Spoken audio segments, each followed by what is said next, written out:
నమస్తే. ఇంకా సుఖంగా ఉండడానికి మాట్లాడుకుంటూ వస్తున్నాం కదా. ఈరోజు 8వ పాయింట్ చూద్దాం. 8వది ఏంటి? నీకు బాధ కలిగించేది ఇతరులకు చెయ్యొద్దు, నీకు సంతోషం అనిపించుకున్నది ఇతరులకు చెయ్యి అంటారు. అంటే ఏంటి? ఇది చాలామంది చెప్తూనే ఉంటారు, ఎన్నో సంవత్సరాల నుంచి మనం వింటూనే ఉన్నాము. అంటే ఏంటి? నీకు ఏది బాధ అనిపిస్తుందో డెఫినెట్గా అది పక్క వాళ్ళకు కూడా బాధే. నీకు ఏది సంతోషం అనిపిస్తుందో పక్క వాళ్ళకు కూడా అది సంతోషమే. కానీ మన మానవ జన్మ ఎట్లా ఉంటుంది? అట్లా ఏముండదు. మనకి ఎవరన్నా ఏదైనా ఇచ్చారనుకో చాలా సంతోషపడిపోతాం, అంతే కదా. చాలా సంతోషం అనిపిస్తుంది. మరి మనం తీసుకున్నప్పుడు ఇంత సంతోషంగా ఉన్నాం కదా, అట్లాగే అవతల వాళ్ళకు కూడా ఇస్తే వాళ్ళు ఎంత సంతోషంగా ఉంటారు. అందుకే ఇప్పుడు ఎవరు అబుల్ కలాం గారు చెప్తారు, ఎప్పుడన్నా ఎక్కడికన్నా నేను వెళ్ళాల్సి వస్తే అవతల వాళ్ళకి నేను ఏమి ఇవ్వాలా అని ఆలోచిస్తాను అని ఒకసారి ఎక్కడో ఆయన సంభాషణలో చెప్పినట్టుంది. ఆ ఏమి ఇవ్వాలా అని ఎవరైతే ఆలోచిస్తారో వాళ్ళల్లో ఒక దైవత్వ లక్షణాలు ఎక్కువగా ఉంటాయి. అంతే కదా. దైవత్వం ఎప్పుడు ఇవ్వడానికి రెడీగా ఉన్నట్టు ఉంటుంది. అవతల వాళ్ళకి ఎంత అర్హత ఉండి తీసుకుంటారు అనే విషయం పక్కన పెట్టేస్తే ఎప్పుడు ఇవ్వడానికి సంసిద్ధంగానే ఉంటుంది. కానీ జీవుడు లక్షణం ఏంటి? ఎప్పుడు యాచించే లక్షణమే. ఎంత తీసుకున్నా అసంతృప్తి, ఇంకా ఏదో కావాలి, ఇంకా ఏదో కావాలి. దీనికి అసలు కారణం ఏంటి? ఇంకా ఏదో కావాలి కావాలి కావాలి అనడానికి దీనికి కారణం ఏంటంటే, ఇప్పుడు మన శరీరం ఉంది కదా, మనందరికీ తెలుసు కదా. ఈ శరీరం ప్రాణంలో ఉంది కదా, అంటే ప్రాణం ఉంది.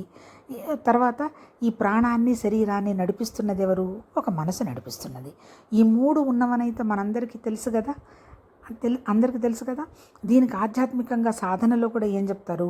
మొట్టమొదట వస్తువులు మనుషులు, దాని తర్వాత శరీరము, దాని తర్వాత ఇంద్రియాలు, ఇంద్రియాల తర్వాత మనస్సు, మనసు తర్వాత బుద్ధి, బుద్ధి తర్వాత ప్రాణం, ప్రాణం తర్వాత భగవతత్వం. భగవతత్వం అంటే ఏంటి?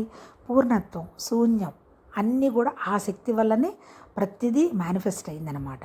అంటే ఏంటి? ఎట్లా అంటే ఏంటి? ఎలా జరిగింది సృష్టి? పైన ఫస్ట్ భగవతత్వం నుంచి 2 బుద్ధి, ప్రాణము, ప్రాణం తర్వాత బుద్ధి, బుద్ధి తర్వాత మనస్సు, మనసు తర్వాత ఇంద్రియాలు, ఇంద్రియాల తర్వాత శరీరం, శరీరం తర్వాత వస్తువులు మనుషులు. ఇది పైనుంచి కిందకు వచ్చిన పరిస్థితి. అట్లాగే కింద నుంచి పైకి వచ్చిన పరిస్థితి ఏంటి? మన ఇబ్బంది పెట్టేది ఏంటి? ఎంతసేపటికి వస్తువులు మనుషులు. ఈ వస్తువులు మనుషులు దేనికి సంబంధించి అటాచ్ అయి ఉన్నాయి? శరీరానికి సంబంధించి ఉన్నాయి. ఈ శరీరం దేని ద్వారా చూస్తుంది? ఇంద్రియాల ద్వారా చూస్తుంది. ఇంద్రియాలు అంటే ఏంటి? 5 జ్ఞానేంద్రియాలు, 5 కర్మేంద్రియాలు. 5 జ్ఞానేంద్రియాల ద్వారా చూస్తుంది, కర్మేంద్రియాల ద్వారా యాక్షన్ చేస్తుంది. ఈ ఇంద్రియాలను నడిపించేది ఎవరు? మన మనస్సు. మనసు అంటే మనకున్న కోరికలు, సంకల్పం, వికల్పం, నిర్వికల్పం మనస్సు. ఇది చెయ్యొచ్చా చెయ్యొద్దా అని ఆచరణ చేసేది ఎవరు? బుద్ధి. ఈ బుద్ధికి ఏం తెలుస్తుంది?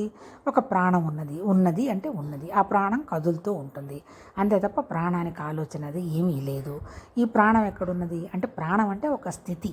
ఆ స్థితి ఎక్కడున్నది? భగవతత్వంలో ఉన్నది. ఇది కింద నుంచి పైకి వెళ్ళే పరిస్థితి.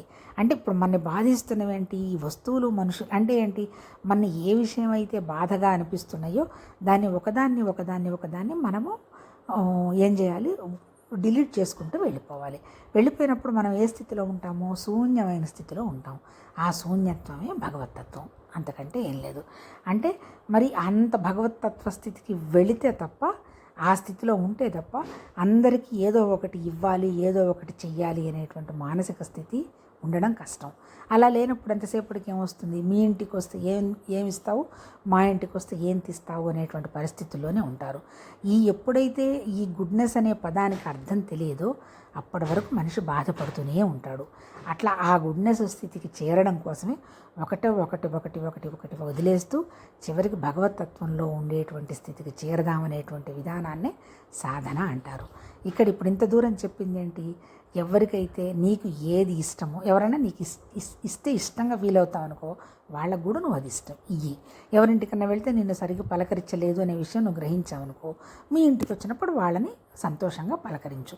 అంటే ఏంటి? నీకు వచ్చిన ప్రతి ఇంటరాక్షన్లో కానీ, లేకపోతే అవతల వాళ్ళు చేసిన విషయంలో కానీ, ప్రతి దాంట్లో కూడా మనం నేర్చుకుంటూ మంచిగా మారుకుంటూ ముందుకెళ్తూ ఉండాలి.